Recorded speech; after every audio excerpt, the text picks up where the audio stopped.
এই তো আমাদের সুনামধন্য পাঠক শ্রী গোপীনাথ ব্রহ্মচারী। তিনি ধর্মের পক্ষে উচ্চ স্বরে কথা বলে, তার কতই না কত কি করে উমকি দে দামকি দে, মেরে ফেলবো, এই করব সেই করব, কেউ কিছু করতে পারছে? বলে কেউ কিছু করতে পারবে না। বলে আপনি ধর্মের দিকে কি করতে হবে? ধর্মের দিকে আপনার সঠিক থাকতে হবে, সঠিক জ্ঞান থাকতে হবে, তাহলে আপনাকে কেউ কিছু করতে পারবেন না। একটি কথা না বললে হয় না, যদি মৃত্যু হয়ে যায় সেই কথা বলে, কীর্তনের পক্ষে কথা বলে মৃত্যু হয়ে যাক, ধর্মের পক্ষে কথা বলে মৃত্যু হয়ে যাক। এই যে আমাদের সনাতন ধর্মের জন্য, সংস্কারের জন্য আমাদের চিন্ময় কৃষ্ণ দাস প্রভু কতই না আন্দোলন করলেন। সবাই তো চিনেন চিন্ময় কৃষ্ণ দাস প্রভুকে, সবাই চিনেন। কতই না আন্দোলন করলেন, কিন্তু আজ তিনি কোথায়? আজ উনি জেলের মধ্যে। সেই চিন্ময় কৃষ্ণ প্রভু আজকে জেলের মধ্যে। বলে 2-3 দিন আমরা কি করলাম? আন্দোলন করলাম, ওনাকে বের করতে হবে। আজ 1 বছর হয়ে গেল, কেউ কি কিছু করেছি? বলে কেউ কিছু করে নাই। আমাদের তো এই সিওটে, ঢাকায়, বরিশালে, খুলনায় অনেক কীর্তনিয়া রয়েছে, কেউ কি কোনো আসরে প্রতিবাদ করেছে? বলে প্রতিবাদ করে নাই। সেই চিন্ময় কৃষ্ণ প্রভুকে যদি উদ্ধার করতে হয়, আপনারা আমরা যদি সবাই যদি মাঠে না নামি, কখনো সেই চিন্ময় কৃষ্ণ প্রভুকে কি করতে হবে? উদ্ধার করতে পারবো না। আপনার কাছে নিবেদন রেখে গেলাম, ধর্মের পক্ষে কথা বলবেন। ধর্মের পক্ষে যদি কথা বলে যদি মৃত্যু হয়ে যায়, সেই মৃত্যুটা কি হবে? বলে স্বর্গের সমতুল্য হবে। যে দ্বারাই কীর্তন করলে সমাজের পরিবর্তন হয়, সবার পরিবর্তন হয়। আমি ওনার চরণে শরণ নিয়েছি। শ্রীযুক্ত রূপমধর সবার সুপরিচিত। উনি কিন্তু মহাজনী পদ ছাড়া কোনো পদই পরিবেশন করেন না, একবারে স্বল্প। তো আমাকে বলেছিলেন যেখানে যাবে কীর্তন করবে, সেই কীর্তনের মাধ্যমে যেন সেই সমাজের উন্নতি হয়। যদি সমাজের উন্নতি কীর্তনের মাধ্যমে না হয়, সেই কীর্তন করে কোনো লাভ হবে না। যে কীর্তন শুনলে সমাজের উন্নতি হয়, পরিবারের উন্নতি হয়, সেই কীর্তনটা করবেন। তো আজকে আমি চেষ্টা করব আমার কীর্তন জগতের গুরু শ্রীযুক্ত রূপমধরের কথা রাখতে, কেন না যে আজকে এখানে মহাজনী পদের মাধ্যমে কীর্তন করব। মহাজনী পদ কি? বলে মহাজনী পদ হলো মহামন্ত্র স্বরূপ, শুধু মন্ত্র নয়। যেখানে মহাজনী পদ হবে সেখানে মহামন্ত্র উচ্চারণ হয়ে যাবে। হরি বল। ভক্তগণ, আজ গৌরী কি করলেন? শ্রীবাস অঙ্গনে আলোকিত করে আজ গৌরী কীর্তন করছেন।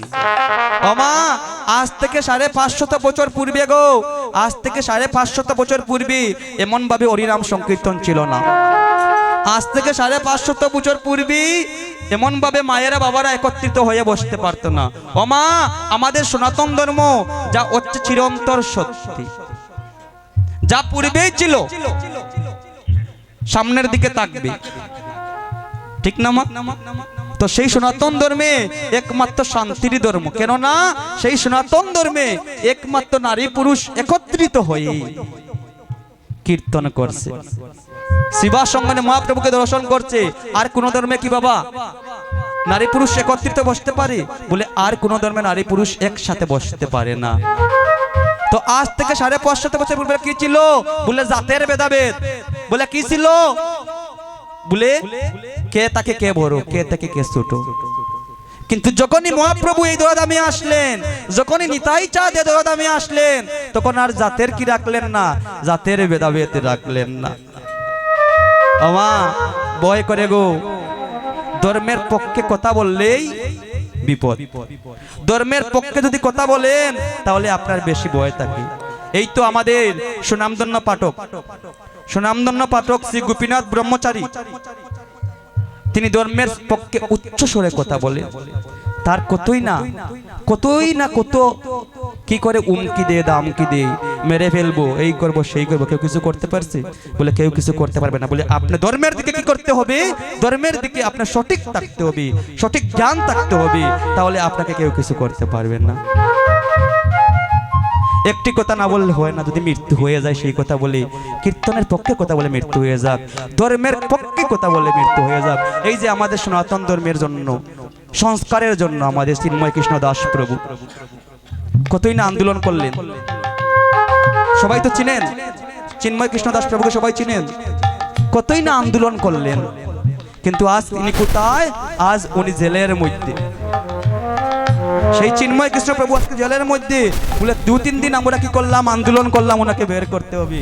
আজ 1 বছর হয়ে গেল, কেউ কি কিছু করেছি? বলে কেউ কিছু করে নাই। আমাদের তো এই সিওটে, ঢাকায়, বরিশালে, খুলনায় অনেক অনেক কীর্তনিয়া রয়েছে, কেউ কি কোনো আসরে প্রতিবাদ করেছে? বলে প্রতিবাদ করে নাই। সেই চিন্ময় কৃষ্ণ প্রভুকে যদি উদ্ধার করতে হয়, আপনারা আমরা যদি সবাই যদি মাঠে না নামি, কখনো সেই চিন্ময় কৃষ্ণ প্রভুকে কি করতে হবে? উদ্ধার করতে পারবো না। আপনার কাছে নিবেদন রেখে গেলাম, ধর্মের পক্ষে কথা বলবেন। ধর্মের পক্ষে যদি কথা বলে যদি মৃত্যু হয়ে যায়, সেই মৃত্যুটা কি হবে? বলে স্বর্গের সমতুল্য হবে। যারা কুরুক্ষেত্রের যুদ্ধে যুদ্ধ করেছিল, তারা কি করেছিল? তারা ভগবানের চরণে স্থান পেয়েছে। ও বাবা, আমরা অন্যের, আমাদের নিজের ধর্মে নিজেরা কি করি? নিজের ধর্মে নিজেরা কি করতে পারি? একজন আরেকজনের সাথে লাগতে পারি। কিন্তু আমার ধর্মের ভাইকে যদি মারা হয়, আমার ধর্মের যদি ভাইকে এখান থেকে ধরে নিয়ে যায়, এক ভাই বলি নিয়ে গেছে, ভালো হয়েছে। এই তো আমাদের দীপু ভাই মারা গিয়েছে। দীপু ভাই যখন মারা গিয়েছে, কেউ কি আমরা কি করেছি? প্রতিবাদ করেছি? বলে একদিন প্রতিবাদ করেছি, তারপর সবাই ঘরে গেছি। কেউ কিছু করতে পারছি? কিছু করতে পারি নাই। বলে সেই ভাইয়ের যদি আমরা বিচার চাইতাম, তাহলে আমরা বিচারটা পাইতাম। কে বলে বিচার নাই? বলে আমরা তো এক ভাই আরেক ভাইয়ের সাথে কি করতে?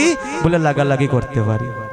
তো ভক্তগণ, আপনাদের কাছে অনুরোধ থাকবে যেন ধর্মের পক্ষে সব সময় কথা বলেন, ধর্মের পক্ষে থাকেন। দেখবেন এই জগতে যদি হতে হয়, আতির মতো হবেন, বীরের মতো হবেন। যদি কৃষ্ণ দর্শন করতে হয়, যদি আপনি যদি গৌর দর্শন করতে হয়, তাহলে কি করতে হবে? আপনি বীরের মতো হতে হবে। বীরের মতো না হলে আপনি কি? বলে আপনি কৃষ্ণ দর্শন করতে পারবেন না। তো বাবা, আজ গৌরের শিবা সঙ্গন আলোক হলে কীর্তন করছে। কীর্তন যখন করছে, তখন ভক্তগণ কি করছে? বলে আন মনস্কা হয়ে বসে আছে। তখনই গৌরহরি ভাবলেন, আমি তো কীর্তন করে গৌরহরিকে কি করতে পারবো না, আমি তো কীর্তন করে ভক্তগণকে আমি উদ্ধার করতে পারবো না, তাহলে আমি কি করতে হবে? তাই আমি নৃত্য করতে হবে। তাই যখনই নৃত্য করছেন, তখনই সময় দেখা গেল কি? বলে একজন ভক্ত গৌরহরির দিকে তাকিয়ে কাঁদছে। বলে কে? বলে ভক্ত হতে পারে লাখে লাখে, কিন্তু ভক্তি মিলে কই? ভক্ত হতে হলে ভক্তের মতো হতে হবে। যদি ভক্তের মতো হতে পারেন, তাহলে একদিন দেখবেন ভগবান আপনাকে ধরা দিবে। বলে গৌরহরির প্রিয় ভক্তকে? বলে গৌরী দাস। বলে গৌরী দাস প্রিয় কেন? বলে গৌরী দাস গৌরহরিকে একমাত্র আনন্দ দিতে পারতো। বলে কিসের মাধ্যমে আনন্দ দিতে পারতো? বলে একমাত্র নাম কীর্তন করে। এই তো গতকালকে রাত্রে এখানে অধিবাস কীর্তন হয়েছে। কীর্তনিয়া গৌরী দাস আগামী কালকে যখন কীর্তন পূর্ণা কীর্তন করবেন, দেখবেন একটি পদ বলবে, কি আনন্দ দিলায় গৌরী নাম সংকীর্তনে। তাই আজ গৌরী দাসকে, গৌরী দাস গৌরহরির বদন দিকে তাকিয়ে কাঁদছে। তখনই সময় ডাকছে, গৌরী রে, এ গৌরী, তুই কান্না করছিস কেন? বলে আমি কেন কান্না করছি জানো? বলে আমি কিসের জন্য কান্না করি? বলে এই তো আমার বেলা চলে যায়। বলে কোন বেলা চলে যায়? বলে এই তো আমার জীবন বেলা চলে যায়। ও বা দিনের বেলা, এই তো পূর্ব দিকে সূর্য উদিত হয়েছে, দেখতে দেখতে পশ্চিম দিকে চলে যাচ্ছে, সেই বেলা? বলে সেই বেলা নয়। বলে কি বেলা? বলে দিনের বেলা নয়, সেই বেলা হলো জীবন বেলা। বলে আমি তো একদিনও গৌরী বলে কাঁদলাম না, বলে আমি তো একদিনও কৃষ্ণ বলে কাঁদলাম না। শুধু গৌরী দাসের জীবন বেলা আসতে গিয়েছে। বলে গৌরী দাসের জীবন বেলা আসতে যায়নি, বলে আমাদেরও জীবন বেলা যে আসতে যাচ্ছে। 60টি জনম তো আমার করলাম মা, 30 জনম আমার করলাম, কিন্তু সেই আমার করে 60টি জনম আমরা কি পেলাম? বলে সেই 60টি জনম আমরা কিছু পেলাম না গো। বলে একা এসেছিলাম, এই পৃথিবীতে যখন এসেছিলাম কোনো বস্ত্র ছিল না। যেদিন এই পৃথিবী থেকে চলে যাব, সেদিন আমরা চলে যাব, আমাদের সঙ্গে বস্ত্র থাকবে না। বলে আমাদের শরম রক্ষার্থে একটি মার্গিন আমাদেরকে পরিয়ে দিবে, আর সঙ্গে দিবে কি? একটি আটানি সিক্কি গো। এই জগতে এই বাড়ি নিয়ে, এই গাড়ি নিয়ে আপনি যতই অহংকার করেন না কেন মা, এই ঘর আপনার, কিন্তু যেদিন আপনার প্রাণ পাখি যাবে গো, সেদিন এই ঘর আপনার থাকবে না। আপনাকে 5 মিনিটের ভিতরে আপনাকে বাইরে বাড়ি করে দেবে। হরি বল, হরি বল, হরি বল। এই যে বাড়ি আপনার করছেন, এই যে গাড়ি আপনার করছেন, শেষের দিনে সেই শ্মশানটাই আপনার জায়গাতে হবে না, শ্মশানে ঘাটি আপনার শ্মশান হবে। বলবে সেই শ্মশান হবে না। এই যে গাছের জন্য করছেন, এই যে মিষ্টি আম গাছ, এই কাঁঠাল গাছ, যেদিন আপনি চলে যাবেন সেই মিষ্টি আম গাছটা আপনার সঙ্গে দায়ের জন্য দিবে না। বলবে আমাদের ঘরে মেয়েরা আছে, আমাদের ঘরে সন্তান আছে, তারা আম খাবে, মা মারা গিয়েছে, গিয়ে যাক, মাকে একটা কি করি টক আম গাছ দিয়ে দাও, কাজটা সম্পূর্ণ করে নেই। সারাটি জনম আমার ভাবলাম, প্রভু গো সবই তো আমার, কিন্তু এই জগতে প্রভু আমি যে কার? বাবা সবই তো আমার, আমি আপনার, কিন্তু আপনার বলতে কে, আমার বলতে কে, আমি কার? বলে আমি তো কারো হতে পারলাম না গো। এই জগতে যতই ভালোবাসা করুন, স্বার্থের ভালোবাসা, যেদিন স্বার্থ পুড়িয়ে যাবে সেদিন আপনাকে আর কেউ ভালোবাসবে না। স্বার্থ আছে আমি তোমাকে ভালোবাসবো, আর স্বার্থ শেষ, তোমার সঙ্গে আমার ভালোবাসা শেষ।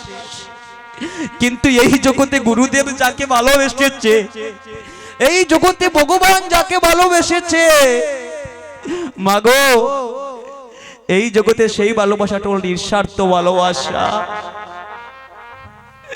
যেদিন আপনার কি হবে, প্রাণপাখি চলে যাবে, সঙ্গে সঙ্গে পাড়া প্রতিবেশী সবাইকে ডেকে দেখবে, বলবে আরে আমার মা মৃত্যুবরণ করেছে, আমার বাবা মৃত্যুবরণ করেছে, আর বেশিক্ষণ সময় বাড়িতে রাখা যাবে না, আমার মাকে কি করো? বলে দায়ের জন্য নিয়ে যাও। 2-3 দিন সবাই মায়ার কান্না করবে, কিন্তু 3 দিন পর আর আপনার জন্য কেউ ভাববে না, আপনার জন্য কেউ কান্না করবে না। মা ও মা, আমার স্ত্রী, আমার পুত্র, আমার পরিবার, এই জগতে যে আজ আপনারা কান্না করছেন, সেই কান্নাটুকু কিন্তু আপনাদের বিফল যাবে না। সেই কান্নাটা, এই যে আমার মা কান্না করছে, মা, সেই কান্নাটা আপনার বিফল যাবে না। মা শেষের দিনে দয়াল গুরুদেব চিত্রগুপ্তকে নিয়ে থাকবে। সেই দিন দুগর গ্রামে গিয়েছিলি, আর দুগর গ্রামে গিয়ে কান্না করছিলে, সেই কান্নাটা কি বলে লিপিবদ্ধ হয়ে থাকবে। বাবারা, তাই সারাটি জন্ম আমার করলাম, কিন্তু আমার বলতে কিছু নেই। সেই পুত্র কি করবে? পুত্র যখন আপনার মৃত্যুবরণ হবে, পুত্র বলবে বাবার যে ব্যাংক ব্যালেন্স, চলো ব্যাংক ব্যালেন্সটা ডেকে নেই, কত টাকা। 2 দিন পর বাইয়ে বাইয়ে ঝগড়া লেগে যাবে, কার থেকে কে বেশি টাকা নিবি, কার থেকে কে বেশি জায়গা নিবি। জগৎটা কার? জগতে সবাই আমার, সবাই তো আমার, জগতে আমি কারো হতে পারলাম না। তাই সবাই গুরুদেবের চরণে সমর্পণ নেবেন, সবাই ভগবানের চরণে সমর্পণ নেবেন, সংসারকে সময় দিতে হবে।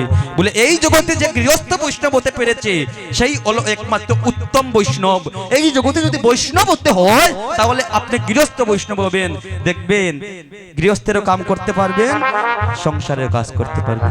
এই যে বাবাজিরা কিন্তু গৃহস্থ বৈষ্ণব, তারাই হচ্ছে। জগতে দেখবেন অনেকে কি করে, আমি বৈষ্ণব নিন্দা করছি না, অনেক দেখবেন সংসারের জ্বালা যন্ত্রণা সহ্য করতে পারে না, শেষে কি হয়ে যায়? বৈষ্ণব হয়ে যায়। বৈষ্ণব হয়ে কি গাট্টি নিয়ে বাড়িতে আবার যাবে, সেই বৈষ্ণব হবেন না। বৈষ্ণব হতে হলে সংসার ত্যাগ করে বৈষ্ণব হবেন, যে সংসারে আর যাবেন না। নিতাই গৌর হরি বল। মায়েরা, তাই সবাই মিলে একটু নামকে আশ্রয় করি। তার আগে আমি একটি কথা বলি, এই যে আমার ভাইয়েরা দুজন আপনারা দেখছেন, আমাদের ইউটিউবার ভাইয়েরা, কাজলদা আমার অতি প্রিয় বড় ভাই, যাকে জন্মের থেকে ধর্ম বড়, তো আমাকে ধর্মের ভাই হিসাবে ভাবেন। এবং আমার কৃষ্ণদা, কেডি কীর্তন মেলা, এদিকে জয় হিন্দু চ্যানেলকে আপনারা যারা সাবস্ক্রাইব করেন না, একটা সাবস্ক্রাইব করবেন, এবং কেডি কীর্তন মেলা একটি সাবস্ক্রাইব করবেন। কেননা এদের কারণে আমরা কি করি, দেশে বিদেশে কীর্তন করি, আর এদের কারণে আমাদেরকে ইউটিউব দেখে মানুষ কীর্তনে নেয়। যদি এরা থাকতো না, তাহলে আমরা কীর্তনে যেতে পারতাম না। ওমা কষ্ট লাগে, অনেক কীর্তনিয়া, অনেক কমিটি বৃন্দ কি করে, তাদের সঙ্গে অনেক সময় খারাপ আচরণ করে। আরে ভাইয়েরা, তোমাদেরকে আমি অনুরোধ করব, সেই ইউটিউবের মাধ্যমে তোমরা কীর্তন কি করছো, দেশে বিদেশে করছো, তাই তোমরা কি করবি, তোমরা ইউটিউবার ভাইদেরকে একটু সম্মান করবে। বাবারা, আপনাদের এলাকায় যদি ইউটিউবার আসে, তাদেরকে একটু সম্মান করবেন, কেননা ইউটিউবারের জন্য আমরা কীর্তনিয়া বৃন্দ আপনাদের দাঁড়ে যেতে